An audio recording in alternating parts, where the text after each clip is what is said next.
Halo semuanya, kembali lagi bersama saya Muhammad Guntur Purwanto dan sesuai dengan judul kali ini kita akan membahas lebih jauh mengenai letter of contributions yang perlu teman-teman lakukan ketika teman-teman atau teman-teman tulis ya ketika teman-teman daftar ke beasiswa LPDP.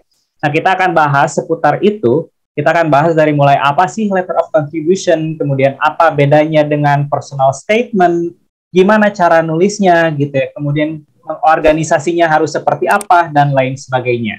Nah, tapi sebelumnya, bagi teman-teman yang belum menyaksikan video tentang personal statement, which is very important, itu teman-teman bisa cek di pojok kanan atas ya, kanan ya, ini ya, kanan atas, kayak gitu.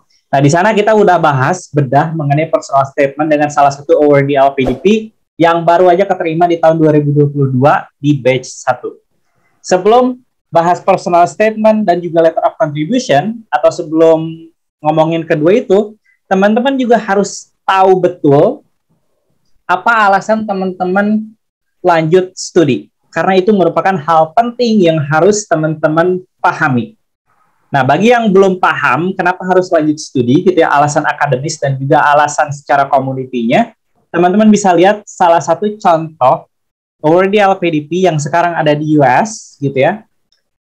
Namanya adalah Abdul Muin Banyal. Beliau sudah bersedia men-share alasan dia, gitu ya, kenapa dia harus lanjut studi, dan teman-teman juga bisa cek videonya di pojok kanan atas. Jadi kalau misalkan dirangkum, sebenarnya rangkaian video ini itu membahas video pertama gitu ya, yang bintang tamunya adalah Mas Muin, itu ngebahas tentang contoh alasan kenapa kita harus lanjut studi ke luar negeri ataupun dalam negeri gitu ya.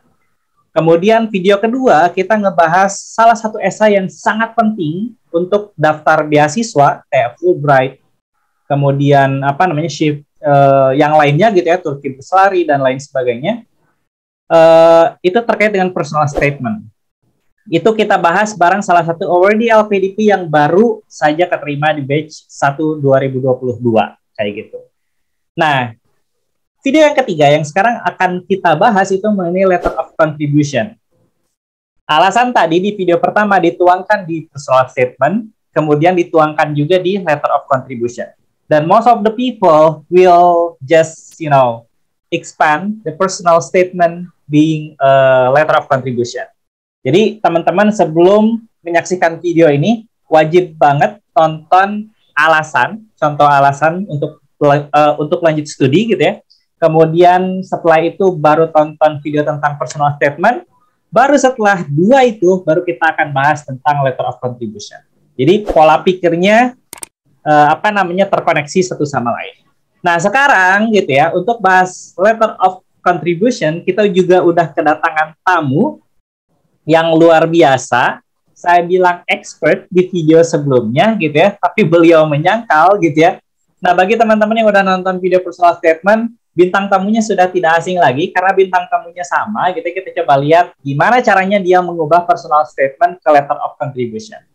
Itu langsung aja kita panggil orangnya. Halo Zini Andiasari, apa kabarnya? Baik, oke Mbak, senang banget hari ini ketemu lagi ya. Kemarin udah di video sebelumnya. Sekarang ketemu lagi. Alhamdulillah sehat-sehat, alhamdulillah. Sehat ya. Setelah sebelumnya kita bahas mengenai personal statement bareng Zini juga, dan beliau bersedia spill gitu ya contoh personal statement yang dia gunakan untuk daftar Sheffield University. Beliau juga nggak tanggung sampai sana, sekalian gitu ya sharing terkait dengan letter of contribution yang digunakan untuk dia daftar beasiswa LPDP di batch 1 kemarin. Gitu. Zini, mungkin ada orang yang belum nonton personal statement nih. Jadi kita kayaknya harus kenalan ulang. Siapa sih sebenarnya Zini itu? Boleh sedikit? Oke. Gak bosan kenal lagi. Terus aja gitu ya. Ya, baik. Oke, halo semuanya. Nama saya Zini Andiasari. Sekarang alhamdulillah keterima LPDP tahap 1 di Sheffield University di Sheffield UK. Sekarang posisi masih di Indonesia, masih persiapan keberangkatan. Semoga lancar. Mohon doanya dari teman-teman semua. Amin. Semoga lancar sampai berangkat dan sampai studi hingga pulang lagi ke Indonesia. Sampai lulus. Dan sampai mengabdi sesuai dengan letter letter of contribution-nya gitu ya. Jadi harus dibuktikan dengan itu. Semoga ya kita doakan bareng-bareng. Semoga semuanya dilancarkan. Amin, amin ya Allah ya Rabbal Alamin. Dan sebelum kita bahas nih ke Zihni ya terkait dengan letter of contribution, perlu diketahui bagi teman-teman pelamar beasiswa LPDP per tahun 2022 ini gitu ya, dari batch 1 LPDP menghapuskan personal statement dari persyaratan pendaftarannya. Jadi hanya mensyaratkan satu esai yang disebut dengan letter of contribution, which is yang akan kita bahas sekarang kayak gitu ya. Nah, tapi itu juga tidak mengurangi kepentingan personal statement dalam perjalanan teman-teman mencari beasiswa. Karena personal statement itu penting untuk daftar kampus, untuk dapat LOA. Karena most of campus in the world, they will require personal statement gitu ya untuk daftarnya. Nah, kemudian setelah nulis personal statement gitu ya, banyak awardee LPDP itu yang mentransform esai personal statement itu jadi letter of contribution. Jadi mirip-mirip gitu ya dua esai itu. Nah, Zihni juga kemarin spill ke saya kalau esainya cukup mirip kok gitu ya Guntur. Jadi saya bingung nih harus kayak gimana sharingnya gitu ya. Tapi saya tanya ada bedanya nggak? Ada di expand gitu. Nah, nanti kita coba lihat gitu ya orang-orang kalau nge-expand personal statement atau nge-transform dari personal statement jadi letter of contribution itu seperti apa. Jadi bagi teman-teman yang di luar sana yang masih apply beasiswa dan bingung gitu ya, karena saya mah ada punyanya personal statement, don't worry gitu ya, teman-teman bisa transform personal statement itu menjadi letter of contribution. Seperti itu. Langsung aja kita coba cek suaranya, Zihni. Okay. Bisa mulai gitu ya dengan apapun yang ingin disampaikan terkait dengan letter of contribution. Oke, aku share screen ya. Boleh, belum bisa nih. Belum bisa ya. Oke, wait a minute. Oke, should be fine now. Oke. Ya, Bismillah teman-teman semua di sini. Pertama, mungkin sini juga mau bilang makasih sekali lagi buat Guntur yang udah ngundang. Terus disini buat sharing ya sama teman-teman semua. Dan sekali lagi saya bukan expert, masih belajar, masih banyak yang harus dipelajari. Tapi mungkin lebih sifatnya ke sharing. Terus tadi juga sempat disebutin ya ini pengalaman Zihni aja pas kemarin ikut LPDP, alhamdulillah dikasih rezekinya lolos sama Allah, sehingga bisa sharing juga sama teman-teman gitu. Nah, sebelum kita lebih jauh melangkah, untuk letter of contribution ini sebetulnya di LPDP tahun kemarin itu masih dibarengi dengan personal statement. Tapi untuk yang tahun ini tidak ada ya, tadi kata Guntur udah disebutin nggak ada personal statement, cukup letter of contribution aja. Nah, sebetulnya apa sih letter of contribution gitu ya? Kalau dari ketentuannya LPDP, jadi tidak ada penjelasan detail harus seperti apa formatnya dan sebagainya. Jadi hanya menyebutkan komitmen kembali ke Indonesia dan rencana kontribusi di Indonesia pasca studi. Itu 1.500 sampai 2.000 kata. Cukup panjang, cukup banyak. Itu adalah esai yang cukup panjang menurut saya ya. Nah, di sana disebutkan, deskripsikan tulisan secara jelas, dituliskan ya dalam tulisan yang sangat jelas dan konkret sesuai dengan tema. Jadi nggak ada format khusus gitu Guntur. Makanya tadi mau di garis bawah ya, di disclaimer gitu, kalau format yang saya buat itu format yang coba saya buat aja gitu. Jadi nggak tahu nih di luar sana teman-teman yang lain seperti apa. Mungkin kalau teman-teman cari-cari yang lain juga mungkin bisa menemukan perbedaan atau mungkin boleh jadi juga sama, tapi sekali lagi disclaimer-nya ini adalah pengalaman saya pribadi, jadi boleh banget diadopsi, boleh banget diikuti gitu ya sama-sama, tapi kalau enggak juga enggak masalah gitu. Zihni, enggak akan jadi masalah. Pertanyaan sederhana nih, barangkali ada yang miskomunikasi atau misunderstanding lebih tepatnya terkait dengan konkret tentang tema. Nah, tema yang dimaksud di sini itu tema apa? Tema rencana studi mereka atau apa? Temanya tuh ini. Jadi di sini tuh kalau ini kan saya copy ya dari linknya. Deskripsikan dalam tulisan secara jelas dan konkret tentang tema tersebut. Ini temanya udah komitmen kembali ke Indonesia dan rencana kontribusi Indonesia secara pasca studi. Udah gitu aja. Jadi temanya yang tadi yang atas itu disuruh deskripsikan yang atas gitu. Berarti benar-benar itu akan sangat-sangat berdasarkan luas dan berdasarkan Luas. pribadi masing-masing dia mau Betul. approach-nya studi di bidang apa gitu ya temanya. Oke. Seperti itu. Nah, mungkin dari bahasanya letter of contribution berarti itu adalah menjelaskan tentang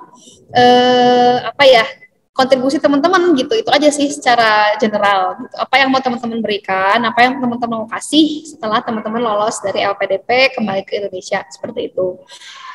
Nah, sekarang kita mungkin langsung masuk ke strukturnya aja ya.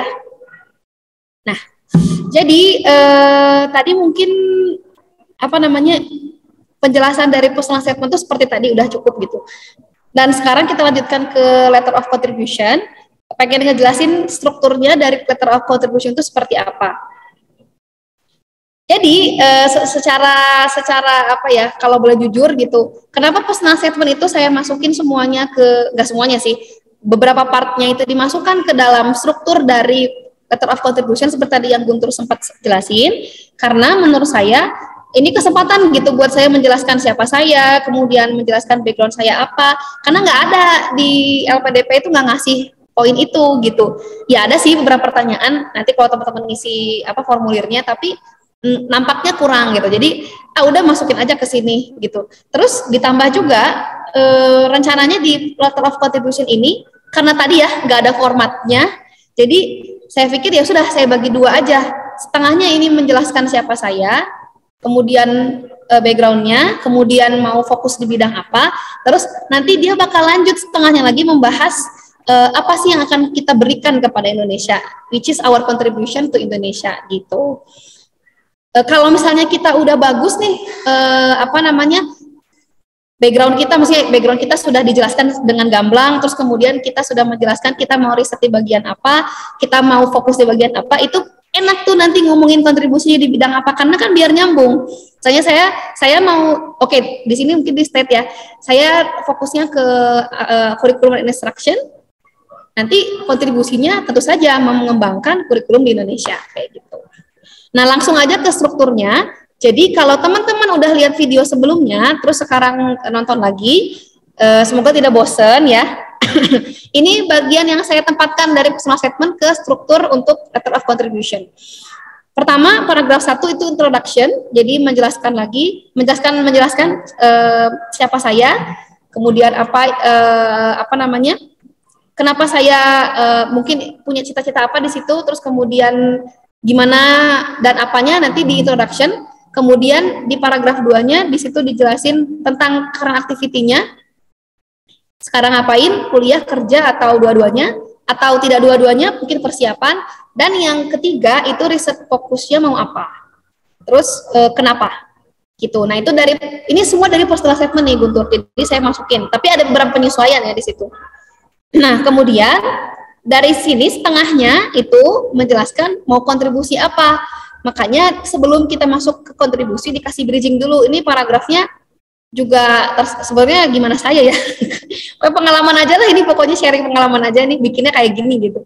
Dikasih bridging biar enak dibacanya.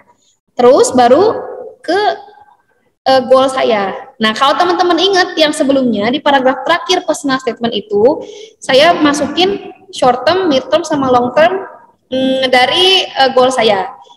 Makanya di sini itu yang saya kembangkan, di-expand lagi menjadi setengah dari XI ini gitu. Nah, kalau lihat porsinya, short term ini lebih banyak daripada yang lain. Kenapa? Karena saya fokusnya ingin menonjolkan kira-kira kontribusi real yang bisa saya berikan itu adalah di short term. Yang bisa langsung kerasa gitu, apa sih kontribusinya. Sambil menjelaskan bahwa saya juga ingin memberikan kontribusi jangka tengah, di midterm, terus nanti jangka panjang gitu. Makanya saya lebih fokus menjelaskan lebih detail terkait dengan short term. Sekaligus nih teman-teman mungkin bisa menjadi inspirasi juga, mudah-mudahan short term ini bagi saya adalah fondasi untuk bisa melangkah ke midterm dan long term.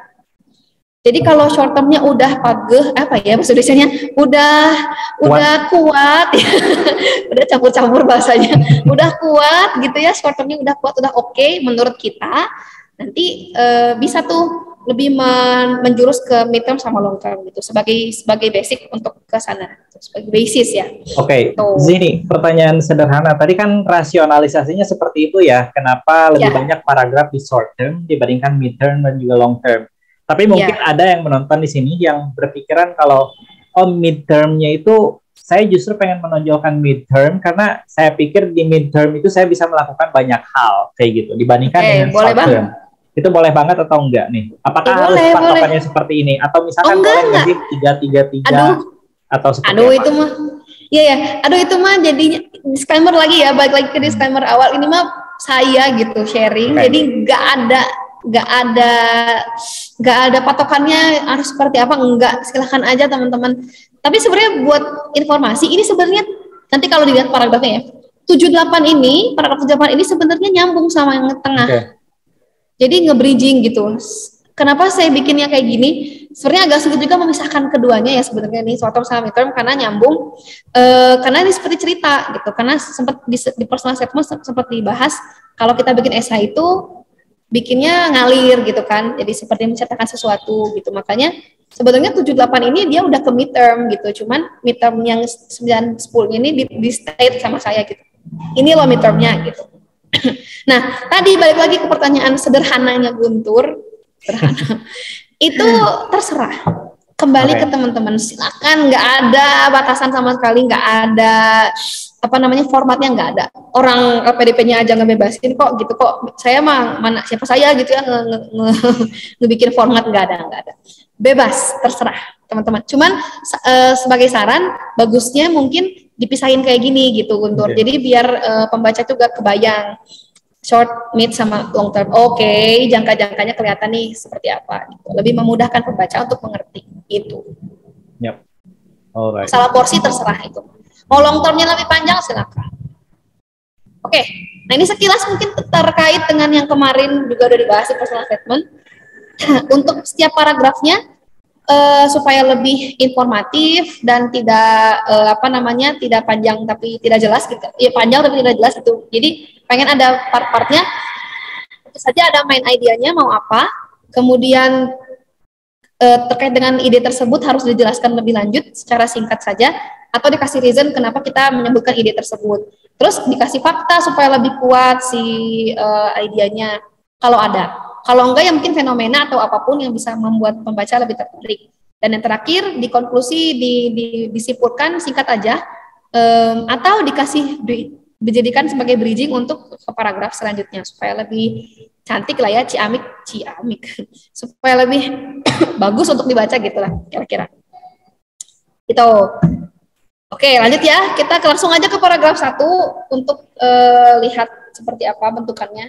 Nah, ini buat yang udah nonton video sebelumnya, welcome back gitu ya. Buat yang belum ya silakan kita lihat sama-sama. Untuk paragraf 1 itu terkait dengan introduction. Dan kemarin juga seperti bahas tentang hook. Apa sih itu hook? Ini yang bagian hijau lagi, biru ya.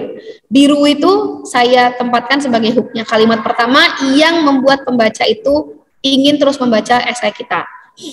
Menurut saya itu jadi hook, tapi ya nggak tahu ya buat Guntur ini hook bukan. Jadi sesuatu itu harus dijawab jujur apa gimana nih? Janganlah nanti ya itu hook. Ya gitulah. Oke, jadi bisa kayak gini, bisa pendapat atau bisa juga seperti kemarin ya. Mau penggalan puisi kata Guntur mah gitu ya boleh, mau lirik lagu ya silahkan. Pokoknya kata-kata yang bermakna, yang unik, yang menggambarkan ya kemarin kita bahas. Quotes bisa yang bisa menggambarkan siapa diri kita. Jangan asal masukin quotes juga gitu ya. Tapi yang betul-betul beririsan dengan apa yang mau kita sampaikan. Kebetulan saya di sini menyebutkan being a teacher is magical. Bagi saya banyak orang mengira bahwa atau merasa bahwa guru itu hal yang biasa ya, teacher ngajar aja gitu kan. Tapi bagi saya tidak gitu, itu lebih dari itu. Makanya di sini disebutkan being a teacher is magical for me. Kenapa dikasih hijaunya di sini? Alasannya kenapa? Dulu pernah pengalaman ngeliat guru ngajar seperti ini, jadi akhirnya terinspirasi. Dikasih fakta, dulu gurunya ngajarnya pakai ini loh. Jadi bikin saya tuh ngerti gitu, bikin orang-orang tuh ngerti. Makanya it's amazing banget jadi guru tuh bisa bikin orang ngerti gitu. Jadi itu. Makanya akhirnya saya dikasih main idenya di tengah. Sebenarnya saya ingin menjadi seperti beliau. Saya ingin menjadi seperti guru saya ingin menjadi guru, saya ingin menjadi pendidik. Nah, dikasih beberapa kalimat-kalimat tambahan yang warnanya abu-abu, which is supporting aja gitu ya. Saya masuk ke UPI, fakta sih sebenarnya, tapi mungkin bukan fakta yang menonjol, cukup fakta aja gitu. Saya masuk ke UPI dan ngambil pendidikan biologi, lalu di situ saya kasih penjelasan lebih lanjut terkait apa yang saya lakukan di sana, lalu ditutup dengan ya apa ya, rezeki ya, ini faktanya saya ambil dapat nilai segini. Itu juga sebagai mungkin sebagai tracking apa penarik lah gitu buat pembaca gitu. Oh oke, hasilnya cukup bagus gitu. Kalau di personal statement itu nggak dimasukin kayak gini. Saya masukin paragraf 2-nya itu adalah preview study. Nah di part ini nggak saya tonjolin preview study-nya, cukup disebutin aja gitu. Kenapa? Karena kan pengen lebih fokusnya ke contribution ya. Jadi kegiatan saya selama belajar di kampus saya rasa tidak perlu ditonjolkan di sini. Jadi cukup menjelaskan secara singkat dengan menggunakan warna hijau ini, lalu ditutup dengan hasilnya seperti apa. Itu saya rasa cukup gitu. Kayak gitu. Dan jangan khawatir, nanti teman-teman bisa ada partnya di LPDP itu bisa menjawab beberapa pertanyaan kayak prestasi teman-teman selama kuliah mungkin, atau prestasi teman-teman ketika setelah lulus, itu ada partnya. Jadi nggak usah khawatir kehilangan part untuk menjelaskan itu, nanti di sana bisa ditampilkan. Kayak gitu. Itu paragraf 1. Bedanya sama personal statement nggak ada yang ini, karena udah ada di paragraf berikutnya. Aman ya? Kita lanjut ke paragraf 2.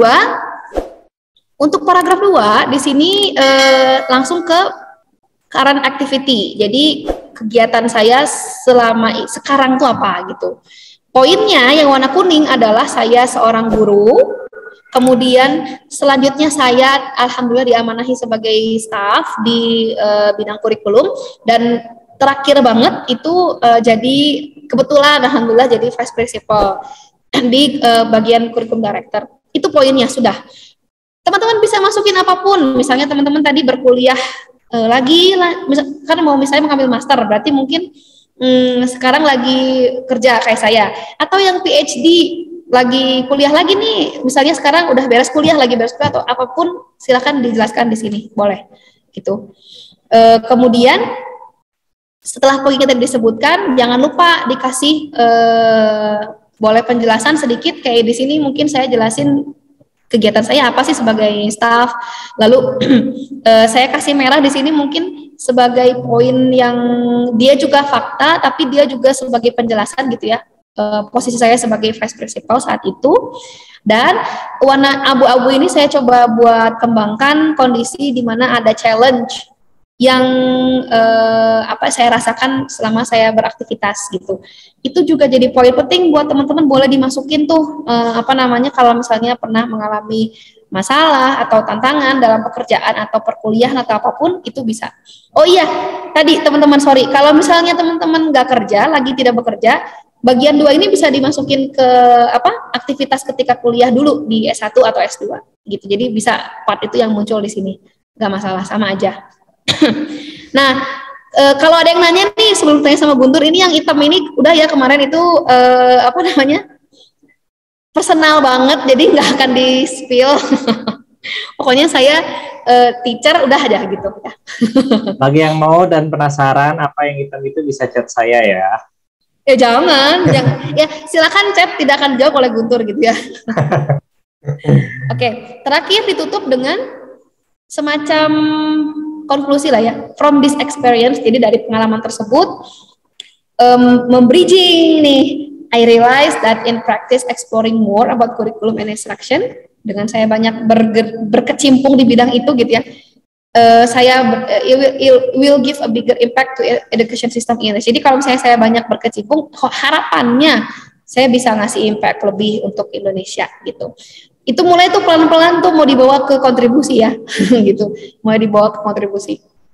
Nah, masuk ke paragraf 3, itu tentang fokusnya. Kan kita mau kuliah, kita mau belajar dong, gitu kan. Nah, kalau kita mau belajar, kita mau fokus di bidang apa, kita mau spesialisasinya apa, atau kita mau riset di bagian apa. Di sini idenya adalah saya menyampaikan poinnya saya ingin di kurikulum dan instruction atau lebih ke pembelajarannya ya, learning policies-nya kayak gitu. Jadi itu idenya. Terus kenapanya? Saya sebutkan di sini karena saya melihat kondisi kurikulum di Indonesia. Lalu faktanya apa? Oke, faktanya di tahun ini ada kurikulum terbaru, harus banyak sekali penyesuaian dan sebagainya, dan itu juga akan memberikan dampak juga buat tidak hanya buat siswa tapi juga untuk guru gitu. Jadi dikasih di sini faktanya. Terus kemudian ditambah lagi di penjelasan oleh saya bahwa dengan kondisi tersebut tampaknya perlu ya ada penguatan, kemudian pembentukan lebih supaya kurikulum baru ini bisa menjawab tantangan yang ada, terutama tantangan untuk para siswa di abad 21 ini. Terus ditutup dengan konklusi DAS, bisa pakai konjungsi di sini ya. DAS, pursuing a master degree in education itu is significantly crucial for me gitu. Jadi kalau dibaca lagi, ya ini krusial buat saya gitu, karena saya pengen membantu Indonesia. Nah, lagi-lagi nih membantu itu udah merujuk ke kontribusi ya. Saya ingin membantu mengembangkan, menguatkan, membandingkan ini dengan ilmu-ilmu lain di luar sana gitu. Jadi dan juga ingin membantu Indonesia menyiapkan guru-gurunya. Jadi walaupun ini penutup, tapi itu juga jadi bridging gitu teman-teman. Jadi bisa dua-duanya gitu, bisa menutup dan membawa ke paragraf selanjutnya gitu. Itu tadi setengah dari esainya, menceritakan tentang siapa saya, apa kegiatan saat ini, dan fokusnya apa. Masuk ke paragraf 4, paragraf yang sangat singkat, hanya 2 kalimat saja karena hanya merupakan bridging supaya pembacanya tuh ngeh, oh oke, dia udah mulai masuk nih ke kontribusi gitu. Jadi cukup bagi saya ya, tapi mangga ini terserah teman-teman, mau langsung juga gas aja nggak apa-apa, silahkan. Cuman saya kasih sedikit penjelasan bahwa saya punya short, mid, sama long term karir yang mau saya pursue di Indonesia gitu. Itu adalah komitmen saya gitu untuk Indonesia gitu. Nah, kan udah kalau kita kasih bridging itu kan kelihatan ya, oke, dia punya 3 nih, apa aja nih? Nah, baru masuk tuh ke paragraf selanjutnya. Paragraf 5 itu saya kasih konjungsi di awal first, biar ketahuan ini nih yang pertamanya nih gitu. My short term goal is to be neat, gak dikasih tahu ya. Sorry, ini tuh personal gitu. Dan tidak perlulah dijelaskan. Ini teman-teman bisa isi apapun, mau jadi apa, mau lanjutin karir teman-teman, mau apa terserah, itu mah bebas, bisa dimasukin ke sini. Pokoknya bentuk paragrafnya kayak gini. Di di awalnya dikasih idenya, saya mau jadi ini, saya mau ngapain, gitu ya, pasang gitu. Baru nanti dikasih penjelasan lebih lanjut, kayak di sini ada bagian merah, ada bagian hijau, menjelaskan kenapa saya mau jadi itu, gitu. Nah, paragraf 5 ini saya tempatkan hanya sebagai menyebutkan dulu nih, kenapa saya mau jadi ini, kenapa. Karena di sini kan jawabnya I can gitu ya, banyaknya lebih kepada saya bisa begini, saya bisa begitu gitu. Oh ya, sebelum lebih jauh lagi Guntur, sebenarnya ini bukan contoh yang terlalu baik ya. Teman-teman kalau dari segi penulisan, sebaiknya menghindari menuliskan terlalu banyak I di depan atau saya atau subjek di depan kalimat. Teman-teman bisa paraphrase biar lebih indah. Nah, ini mungkin ya maknanya belajar sama-sama. Jadi teman-teman tidak hanya belajar dari apa yang sudah saya buat, tapi juga belajar dari kesalahannya gitu. Jadi supaya essay teman-teman akan jauh lebih bagus lagi gitu. Ini kan di sini ada kayak I can. Jadi lebih banyak saya. Itu lebih bagusnya diubah kalimatnya supaya lebih enak dibacanya. Itu dari estetika aja sih. Ini nggak salah, menurut saya ini nggak salah. Cuman kalau dari segi estetika itu lebih baik gitu. Itu masukan aja dari kesalahan saya gitu ya. Nah, kemudian di paragraf yang ini diakhiri dengan konklusi. Thus, the quality improvement of school will successfully happen in the school which I lead. Jadi di sini I lead maksudnya saya lead secara kurikulum ya. Jadi dengan saya mengoffer knowledge saya harapannya gitu ya, kualitasnya bisa meningkat gitu. Itu kan goal pertama. Kemudian di paragraf 6 setelah tadi saya sebutkan, saya mau langsung kembali ke sekolah untuk mengimplementasikan ilmu saya. Di paragraf 6 ini menyebutkan sisi lain dari goal pendek saya. Jadi tidak hanya di sekolah, tapi juga ingin mengembangkan ke guru-guru di wilayah saya, bahkan dari saya kebetulan di Bandung, terus bahkan juga di Jawa Barat gitu. Karena ini masih short term, jadi belum Indonesia nih, saya masih real aja gitu ya, masih menyebutkan yang real aja. Ya tapi bukan berarti long term yang nggak real ya, nggak gitu, maksudnya yang bisa langsung saya lakukan gitu. I plan to be actively involved in the teacher community in Bandung and Jawa Barat Province. Jadi itu idenya. Kenapa? Gitu kan? Disebutin alasannya di sini di bagian yang hijau. Kemudian langkah konkretnya apa yang mau dilakukan? Gitu.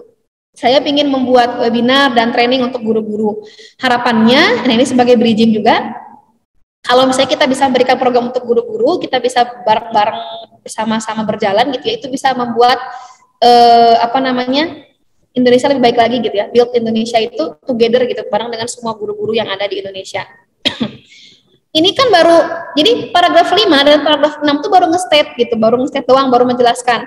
Nah, paragraf 7, saya lebih dik lagi lebih dalam gitu, kenapa sih mau mengembangkan sekolah dan mau mengembangkan guru-gurunya gitu. Di paragraf 7 ini saya kasih alasannya.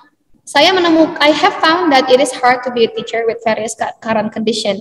Jadi ini tuh alasannya loh, kenapa sih pengen ngebangun guru, pengen ngasih pelatihan untuk guru, pengen ngajak guru buat kerja bareng gitu kan. Nah kerja bareng sini kan kontribusi saya untuk guru-guru Indonesia gitu ya, poinnya. Semoga gitu ya. Nah ini alasannya yang kuning. Terus baru di situ jelasin, saya coba kasih blok warna hijau, penjelasan reasonnya bahwa kondisinya banyak sekali, itu saya jelaskan. Ada beberapa policies untuk guru, untuk dari pemerintah gitu, atau kebijakan dari pemerintah untuk guru yang kerap kali berubah gitu, dan itu membuat guru harus banyak beradaptasi. Terus saya kasih faktanya gitu, bahwa untuk yang sekarang aja, kondisi pandemi aja, itu guru-guru harus banyak sekali beradaptasi dengan teknologi gitu. Bukan berarti kita tidak mampu, tapi ini sangat cepat terjadi ya. Mungkin teman-teman yang bukan non pendidik ngerti juga, ngerasa juga gitu kan. Apalagi yang pendidikan ngerasa bahwa memang pandemi ini merubah sistem pendidikan, tapi ke arah yang lebih positif sebetulnya. Tapi kan tetap kita butuh adaptasi. Nah, makanya saya masukin faktanya kayak gitu di sini. Dan di akhir, we can conclude that many teachers have not adapted to one policy, but they have to face the new one to replace it. Jadi istilahnya kejar-kejaran gitu ya, belum juga settle dengan yang sebelumnya, harus ketemu lagi sama yang baru. Ini menurut saya adalah kondisi yang sedang terjadi. Sekali lagi, bukan berarti kita tidak mampu, tapi harus ada support lebih gitu untuk semua guru di Indonesia. Dan yang di paragraf 8, saya kasih poinnya itu lebih kepada masih reason lebih dalam lagi, kenapa saya ingin membangun guru, kenapa saya ingin mengembangkan sekolah-sekolah dulu nih. Ya langkah pertamanya itu mau kayak gitu-gitu. Certainly a challenge for teacher gitu. Jadi kondisi yang tadi saya jelaskan itu kondisi yang betul-betul jadi tantangan buat guru. Many teachers also have difficulty dealing with educational technology, new methods, and other condition. Tadi ya, betul-betul itu adalah tantangan buat guru-guru. Terus kemudian di sini ada part yang saya hilangkan karena mungkin itu personal. Itu mungkin bisa jadi opini saya pribadi, makanya nggak saya posting. I'm so sorry. Gak apa-apa ya Guntur ya. It's too personal. Tapi kalau saya teman penasaran ya boleh lah, nanti tanya Guntur aja, dia tahu kayaknya. Siap. Terus ada lagi di sini poinnya. In my opinion, this condition also occur because of the lack of culture of learning for teacher. Jadi poinnya menurut saya kayak gitu. Jadi dua hal tadi. Ini tantangannya apa? Terus kenapa? Baru nanti jelasin lagi di sini panjang lebar gitu ya. Dan ditutup dengan sekali lagi ini masih opini saya juga, bahwa there are also plenty of innovative but paid training. There are also obstacle for many teachers in Indonesia. Jadi these are also obstacle. Jadi ini juga tantangan buat guru-guru gitu. Nah, tadi kan saya bilang 78 itu sebenarnya nyambung nih sama yang di nomor 9 gitu. Kenapa? Karena paragraf 9 saya, therefore untuk my midterm goal, I'm planning to develop my community, which is guru milenial. Nah, ini goalnya. Ini kan nyambung sama paragraf 8 dan 7 dan 8 gitu ya. Jadi 7 dan 8 ini pengen saya kembangkan lebih lanjut di paragraf 9 sebagai supporting paragraf 9. Dan dia juga sebenarnya menjadi reason untuk paragraf saya yang sebelumnya. Jadi kayak ngalir gitu loh, Guntur. Semoga teman-teman bisa menangkap ya apa yang saya coba buat di sini gitu. Kayak gitu. Oke. Nah, paragraf 9 masuk ke midterm. Tadi ya, saya pengen mengembangkan komunitas guru saya, ada guru milenial di sini saya sebutkan. Bahwa di guru milenial ini pengen bisa jadi NGO, harapannya bisa besar gitu ya, dan bisa menjadi platform untuk guru-guru berkembang. Dikasih fakta apa gitu ya, mungkin kalau teman-teman punya komunitas bisa dimasukkan komunitasnya, websitenya atau IG-nya atau Twitternya bisa dimasukin, terus dikasih penjelasan lebih apa yang mau dibangun, yang kuning nih, terus gimananya yang hijau gitu. Jadi apa dan bagaimana itu penting untuk menjelaskan goal kita gitu. Kayak di sini. Saya ingin mengembangkan guru milenial untuk jadi memberikan training untuk guru-guru. Terus itu gimana gitu? Trainingnya bakal tentang apa? Bakalan dikasih di mana aja? Nah, itu ada di bagian hijau gitu. Jadi teman-teman bisa apa namanya? Kasih gambarannya. Jangan hanya sekedar menyebutkan apa, tapi bisa dijelasin bagaimana gitu. Terus paragraf 10 masih tentang pengembangan untuk yang komunitas.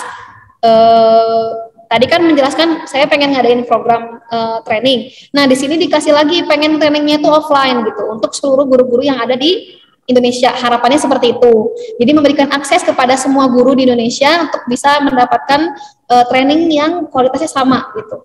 Harapan lebih lanjutnya sebetulnya pengen bisa kontribusi, bisa sejalan dengan pemerintah ya, bahkan bisa membantu pemerintah juga gitu untuk memberikan apa namanya pendidikan yang layak untuk seluruh guru juga, tidak hanya murid gitu. Jadi di sini di paragraf ini saya kasih idenya apa, yaitu saya ingin mengadakan offline training untuk seluruh guru di Indonesia. Terus di bagian sininya seperti apa nih trainingnya, kenapa juga gitu dikasih, dan terakhir dikasih harapannya, dikasih penutup untuk paragraf tersebut gitu. Harapannya sih so that the implementation of education system will be more advanced, karena kan gurunya udah di training gitu, jadi harapannya pendidikannya juga bisa lebih naik gitu. Nah, terakhir baru masuk ke paragraf 11 yaitu tentang my long term career. Di sini saya pengen gabung di Dinas Pendidikan Indonesia dan juga Kementerian Pendidikan untuk lebih mengembangkan kurikulum. Nah, by pursuing a master degree abroad, nah di sini tuh dikasih penjelasan gitu sama saya. Dengan saya bisa ngambil banyak informasi dari luar, dengan saya kuliah di luar gitu ya, saya bisa ngasih lebih lagi nih buat Indonesia untuk memformulasikan kurikulum yang terbaik gitu, atau yang paling suitable, yang paling bisa dipakai nyaman oleh seluruh masyarakat Indonesia gitu. Dan saya kasih penutup di akhir yang warna biru, bahwa saya betul-betul percaya diri. Kita harus percaya diri ya teman-teman ya, dengan esai kita, dengan goal kita, kita harus percaya diri bahwa kita bisa mendedikasikan diri kita untuk negara kita gitu. Karena ini kan letter of contribution, jadi kita harus tunjukkan bahwa kita bersungguh-sungguh untuk membantu negara kita. Dengan belajar kita, dengan proses kita di luar negeri itu, kita kembali siap untuk membangun negara kita. Nah, itu dipasang di paragraf terakhir dan di kalimat terakhir gitu. Sekaligus merangkum apa yang sudah kita sebutkan di paragraf sebelumnya. Seperti itu. Ini yang paragraf terakhir pendek, karena bagi saya cukup menyebutkan ini, tapi apa namanya, goalnya kelihatan gitu. Oke, endingnya ingin membangun Indonesia dari dalam gitu, secara global. Oke, gitu. Itu untuk 11 paragraf tadi. Sorry kalau kelamaan, karena memang panjang ya, 2000 kata. Iya, benar. 2000 kata. Dan sebelum kita berpisah, belum berpisah ya. Mungkin sedikit tips aja buat teman-teman, lagi-lagi ya, sama dengan yang sebelumnya, tipsnya be yourself teman-teman, untuk mengembangkan kontribusi teman-teman ke Indonesia itu harus ya be yourself aja gitu. Apa idenya dari teman-teman yang murni, yang betul-betul ingin teman-teman lakukan. Gak usah lihat orang lain, gak usah lihat siapa. Boleh lihat orang lain, tapi jangan menyamakan secara full gitu, atau bahkan tertekan sampai harus jadi kayak orang lain. Tidak. Kalau lihat orang lain yang lebih keren gitu ya, atau menurut kita keren, jadikan sebagai motivasi gitu, bahwa saya juga bisa jadi punya mimpi seperti dia. Nah, tapi tetap poinnya balik lagi ke kita yang paling tahu apa yang mau kita kasih ke Indonesia. Terus kemudian berikan kontribusi yang real, meskipun sederhana dan simpel. Simpel itu sederhana ya, sama aja ya.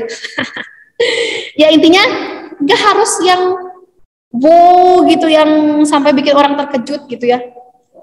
Itu boleh, nggak apa-apa, tapi nggak harus kayak gitu. Silakan aja. Kalau bagi teman-teman ngasih yang wow itu real, itu adalah real, ya silakan, nggak masalah, itu bagus banget. Tapi kalau misalnya aku punyanya yang simple aja, yang ini yang bisa saya berikan ke Indonesia, tapi dampaknya kita kan nggak tahu, jelasin dampaknya apa gitu. Itu juga akan bagus juga, sama bagusnya. Yang penting real, mau jadi apa gitu. Terus ini ada be well organized. Jadi kalau untuk semua rangkaian penulisannya harus tersusun rapi gitu. Kayak misalnya kalau saya semoga sudah cukup rapi ya. Dibagi dua tadi kan, setengahnya itu tentang diri saya, setengahnya itu tentang Indonesia gitu. Mau kasih apa ke Indonesia. Dan saya bagi lagi short, kemudian mid, lalu long. Jadi kelihatan tuh pembagian-pembagiannya. Dan yang terakhir, lagi-lagi find reviewer as much as you can, as many as you can. Kasih aja tuh kopinya ke semua yang menurut kalian bisa memberikan kontribusi, bisa memberikan review untuk esai kalian gitu ya. Karena balik lagi, orang yang membaca biasanya akan menemukan titik mana nih yang kira-kira kurang, atau titik mana nih yang kira-kira udah oke banget gitu. Atau dia bahkan mungkin bisa ngasih masukan. Nah itu bakal lebih bagus banget. Karena saya bikin personal statement, bikin letter of contribution itu bukan dalam waktu singkat gitu, banyak yang ngasih review, termasuk Guntur juga ngasih review gitu. Oh, kayaknya kurang di sini, kayaknya nggak nyambung. Kadang kita kalau baca kayaknya udah deh aman-aman, tapi ketika orang baca ini kayaknya ada yang hilang deh, ada missing link deh di sini. Jadi orang akan bisa menemukan gitu, membantu kita. Dan itu bagus banget teman-teman, itu berharga banget buat kita yang sedang bikin esai. Masukan dari orang itu sangat-sangat berharga buat kita. Jadi gitu teman-teman untuk tipsnya, dan jangan lupa berdoa dan jangan pantang menyerah untuk membuat esai. Semangat. Udah deh gitu mungkin untuk letter of contribution. Sekali lagi disclaimer Guntur, pokoknya ini bukan format yang khusus wajib ya. Yap. Semua orang boleh pakai format seperti apapun, terserah. Oke. Gitu. Oke, thank you banget. Wow, ya satu kata wow banget. Letter of contribution-nya sangat keren gitu ya. Tadi building blocks-nya tuh kayak jelas, first scaffolding-nya tuh jelas untuk nge-reach long-term goal-nya untuk involve di Kementerian Pendidikan Republik Indonesia. Mudah-mudahan tercapai ya, kita doakan, amin. Dan saya sedikit tadi bukan terpicu ya, dan saya sangat sepakat banget dengan tips-tips yang Zihni berikan, terutama terkait dengan meng-compare dengan orang lain. Contoh sederhana kayak gini, keren ya gitu ya, Zihni mah punya long-term career goal-nya, misalkan pengen jadi Ministry of Education and Cultures of Republik Indonesia tahun 2045, contoh misalkan. Padahal ketika saya melihat ke diri saya, kayaknya contribution saya nggak terlalu menjual gitu ya, kalau misalkan dipakai untuk daftar LPDP. Kayak aku mah ada cuman pengen jadi guru misalkan gitu ya, aku mah ada cuman pengen bikin yayasan atau apa gitu ya, yang kadang ada perasaan seperti itu gitu. Nah, pengen digarisbawahi teman-teman, ketika kita merasa kontribusi kita jauh lebih kecil dibandingkan dengan teman-teman yang lainnya gitu ya, jangan khawatir gitu ya. Teman-teman can be yourself kayak gitu ya. Jangan ragu ketika kontribusi teman-teman dinilai kecil oleh diri sendiri, karena tiap orang punya kontribusi masing-masing, dan itu tuh sangat berharga untuk kemajuan Indonesia gitu ya.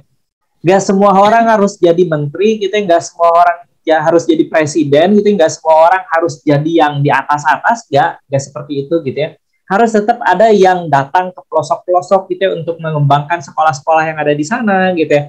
Harus tetap ada guru-guru yang capable gitu ya, yang punya knowledge yang luas gitu ya, untuk menginspirasi murid-muridnya gitu. Jadi jangan ragu ketika kontribusi teman-teman, ada aku mah apa tuh, sering ada bahasa seperti itu gitu ya. Dan kita pengen sama-sama membuat clear, just be yourself gitu ya. Ketika teman-teman pengen jadi apapun, jadilah apapun gitu ya. Ketika teman-teman pengen kontribusi apapun gitu ya. Jangan istilahnya jiper melihat kontribusi orang lain yang wow gitu ya, seperti itu. Mau menambahkan? Atau sebaliknya. Gini, gimana maksudnya? Misalnya kita punya kontribusi tapi kontribusi kita tuh kayak wow banget gitu ya. Terus orang tuh yakin mau jadi kayak gitu. Jadi orang tuh meremeh kontribusi besar kita gitu. Itu juga jangan terpengaruh gitu. Kalau kontribusi yang kita berikan itu mau yang wow, ya go ahead, silakan, nggak masalah. Jangan jadi malah mikirin omongan orang gitu. Karena pasti ada yang mikir gitu, yang yakin mau jadi menteri, yakin mau jadi presiden, itu ada pasti kayak gitu. Tapi jangan pernah malu, tetap percaya diri lah. Kalau itu memang yang mau jadi goal kita, ya udah kejar gitu. Yap. Dengan catatan, ya benar. Dengan catatan teman-teman harus membahasakan itu dengan baik dan harus ada batu loncatannya. Iya, betul, gitu ya. Betul. Teman-teman nggak bisa menjelaskan I wanna be in Ministry of Education and Culture in 2045 misalkan. Contoh gitu ya. Tanpa ada scaffolding sebelum itu mau ngapain gitu ya. Kamu jelasin dulu tahun 2025 sampai 2045 tuh ngapain. Jadi guru dulu misalkan kayak Zini tadi itu contoh yang sangat bagus ya scaffoldingnya. Jadi guru dulu, kemudian pengen apa gitu ya, ada yang dihitamkan tadi gitu ya, kalau misalkan boleh saya spill itu kayak di ujung lidah saya gitu ya. Kemudian habis itu pengen nge-build NGO-nya, ada guru milenial, saya kenal di personal statement sini ada Fitrah, kemudian ada ringan bareng dan lain sebagainya gitu ya. Baru dari sana masuk ke kementerian dan lain sebagainya. Jadi building blocks-nya itu jelas. Itu harus penting banget gitu ya dalam kontribusi. Artinya jangan takut bermimpi ya, Guntur ya. Jangan takut bermimpi mau jadi apa. Asal apa yang kita bisa menjelaskan dan kita bisa mempertanggungjawabkan apa yang kita capai gitu. Jangan takut. Yap.